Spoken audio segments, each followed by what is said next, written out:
دیسال ji 55 bajaran 7500 xwendekarî zanîngeha Dîcleyê qezenc kir. Şagirtên serkeftî ji bo qeydê hatin Amedê.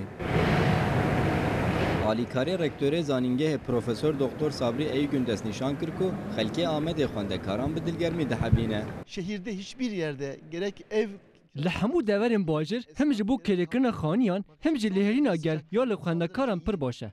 Serokwezîrê me yê nû û wezîrê me yê karên derve yê berê Birêz Davutoglu dema ku hat Diyarbekirê got ger ez cardim bibûme xwendekar min ê lî Diyarbekirê bixwenda. Heke ez bibim akademisyen ez ê lê zanîngeha Dîcleyê bixebitim. û xwendekarên bikelecan.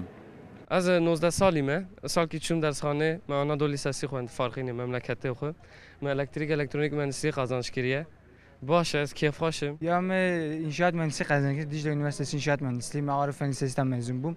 Xalqi Qaraksi me doğma ve me Qaraksi me imtihanatını Diyarbakır'ı. Xudi bixir ki ki hati ki ne hati xudi mara bixir ki inşallah. Ziraat Fakültesi kazançkırım. Ve dara rudanım. Malamı jilvırı, gambavimi jilvırı. Hem de xudam ve dara kazançkır. باشه هم دوغدا شش هف فوتوگراف فوتوکوپی ناسنامه و دیپلمای او اوراقین دن ای سال جارا داویه کو قیدن زانینگه هم به ویاوی تکرین لوره د سال 2014 هم ده 32 زانینگه هان قیده خالصر اینترنت قبول کرن و د سال پیش مدجی همو زانینگه ده به همان شیوه قیدان بکن